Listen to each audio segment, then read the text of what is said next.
wabarakatuh. Halo guys, balik lagi di video kali ini. Di video pembelajaran kali ini kita akan membahas mengenai reproduksi dan embrio. Nah, sebelumnya kenalin, saya sekaligus Nindari, mahasiswa program studi tadris biologi Fakultas Ilmu Tarbiyah dan Keguruan UIN Sumatera Utara Medan, NIM 0310221006 semester 5 dari TBU 2. Nah, kali ini kita akan membahas mengenai reproduksi dan embriologi hewan. Nah, seperti yang kita ketahui, reproduksi dan embriologi merupakan dua kata yang berbeda. Nah, di sini kita akan membahas yang pertama kali terlebih dahulu, itu mengenai reproduksi. Nah, apa sih itu reproduksi?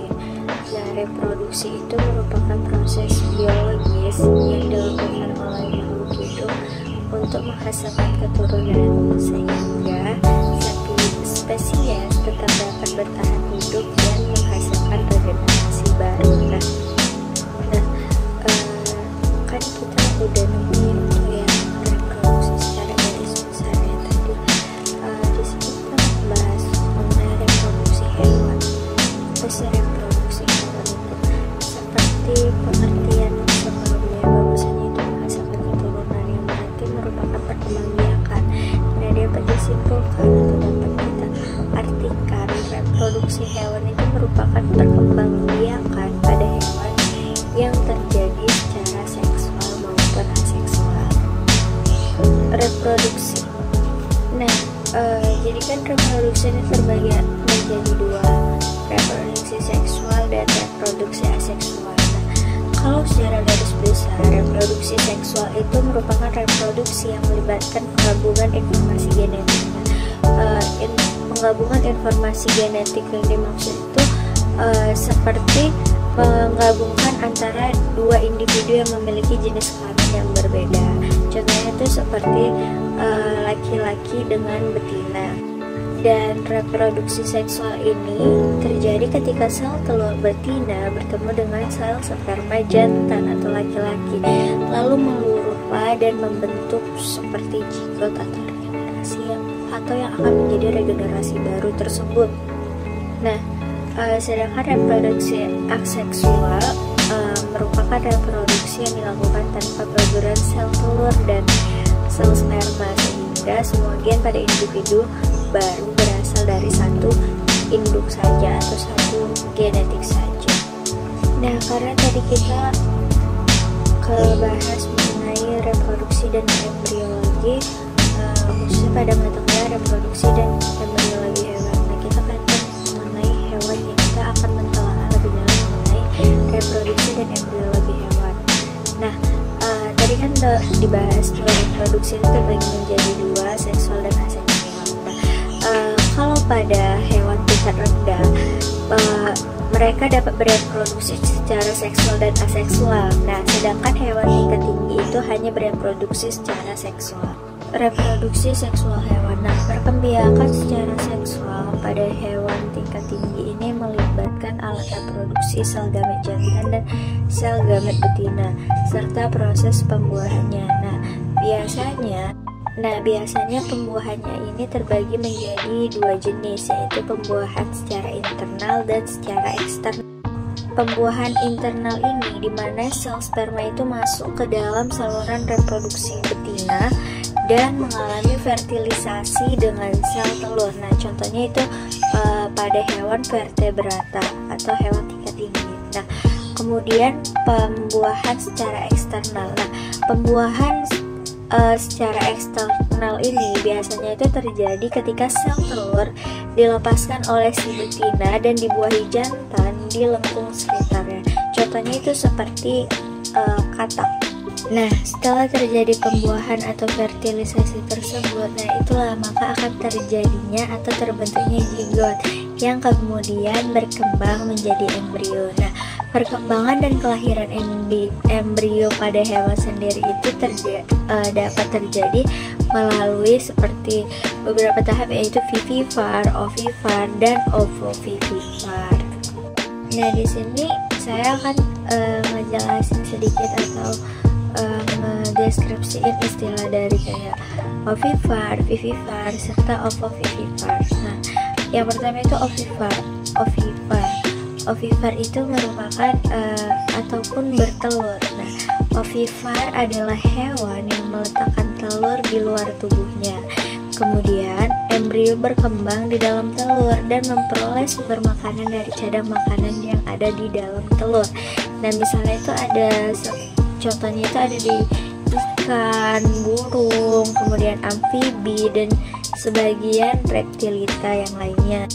Nah, selanjutnya itu ada ovovivipar, bertelur ataupun beranak. Nah, ovovivipar ini merupakan hewan yang menghasilkan telur dan embrio berkembang di dalam telur. Nah, namun telur ini tetap saja berada dalam tubuh si induk. Nah, saat menetas dan keluar dari tubuh induk tampaknya seperti melahirkan. Nah, itu contohnya itu seperti pada ikan hiu, kadal, dan beberapa jenis ular. Nah, selanjutnya itu ada vipar, yang berarti beranak. Nah, vipar ini adalah hewan yang melahirkan anaknya.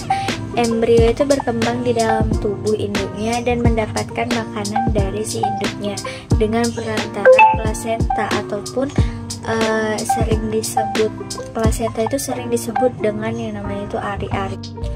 Nah, selanjutnya yaitu ada vipar. Nah, vipar ini adalah hewan yang melahirkan anaknya atau beranak. Nah, di mana embrio ini berkembang di dalam tubuh induknya dan mendapatkan makanan dari induknya dengan perantara plasenta. Nah, plasenta itu sering disebut kalau dalam bahasa sehari-hari itu namanya ari-ari.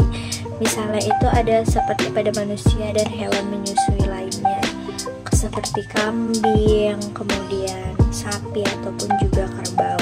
Nah, selanjutnya itu ada fase embrionik. Nah, fase embrionik itu ada zigot, kemudian morula, blastula, grastula, dan embrio.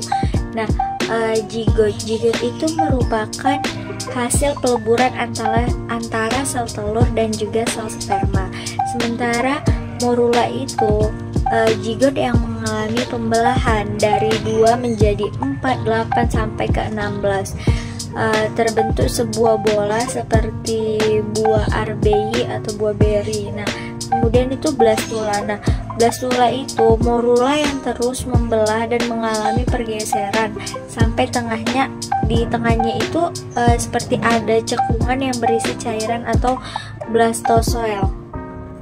Nah, selanjutnya itu ada grastula. Nah, grastula ini adalah embrio itu akan berubah bentuk sehingga ruang pada blastosel ini mengempis, yang membentuk 2 lapisan embrionik tersebut. Nah, selanjutnya ada embrio. Nah, embrio itu merupakan lapisan itu menjadi jaringan organ, sistem organ sampai menjadi embrio yang lengkap atau embrio yang sempurna. Nah, selanjutnya itu ada metamorfosis. Nah, mungkin udah nggak asing ya dalam bahasa metamorfosis. Nah, metamorfosis sendiri itu merupakan perubahan bentuk pada tubuh hewan tertentu selama proses pertumbuhan dan perkembangannya. Nah, metamorfosis ini dibagi menjadi 2 macam. Yang pertama itu ada metamorfosis sempurna dan metamorfosis tidak sempurna. Nah, metamorfosis sempurna. Nah, metamorfosis sempurna ini dicirikan dengan adanya bentuk tubuh yang berbeda di setiap fase metamorfosisnya atau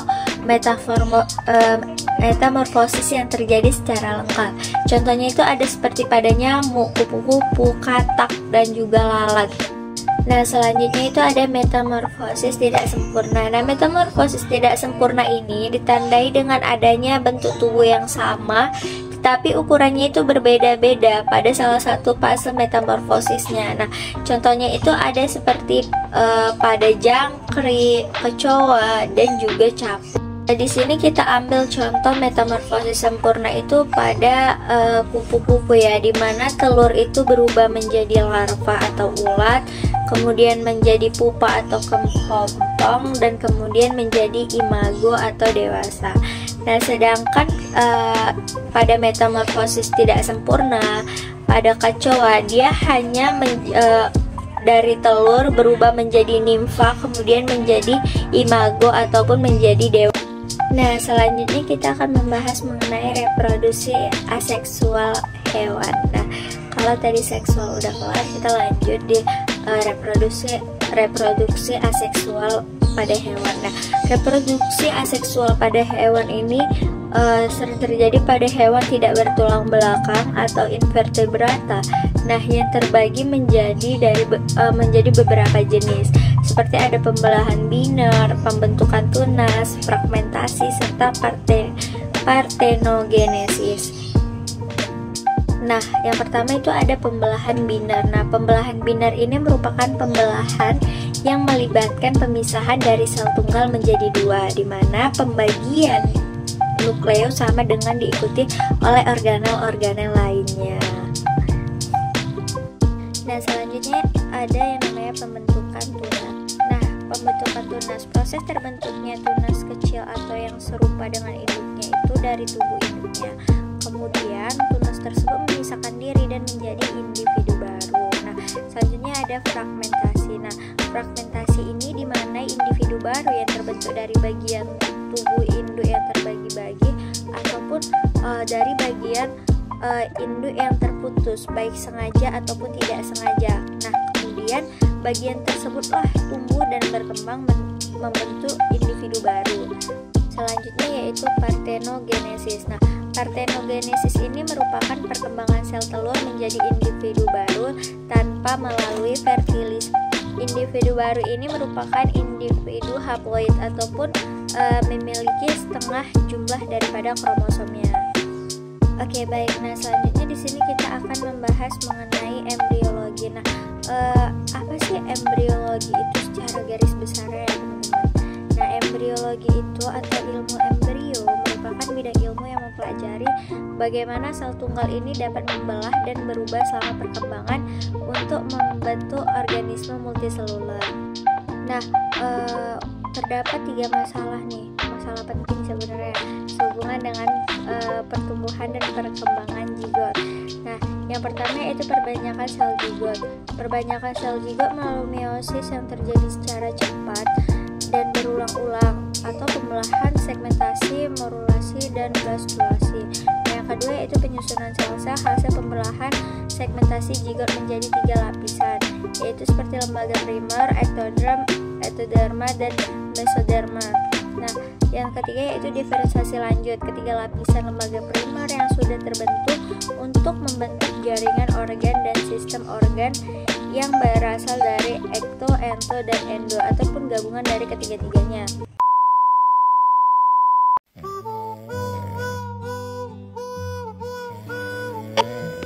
Nah, apaan tuh?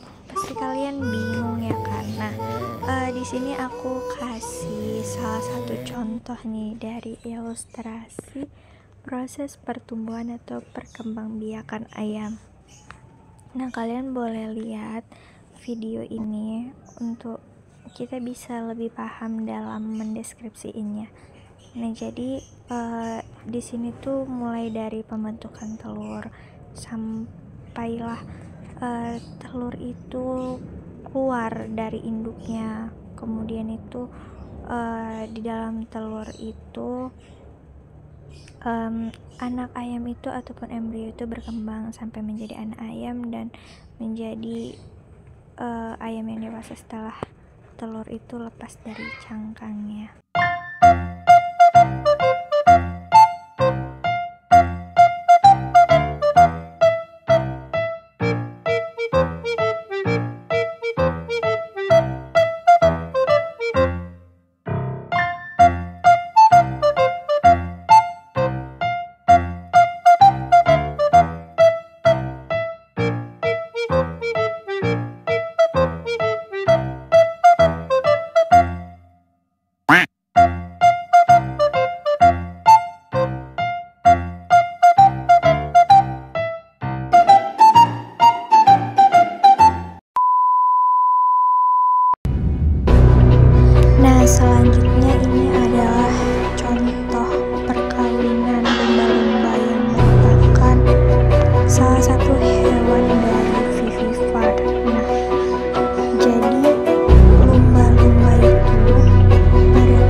beberapa hari berikutnya. Nah, bahkan dalam waktu 1 jam, lumba-lumba kawin dengan cara perut ke perut seperti tayangan video yang ada di slide ini.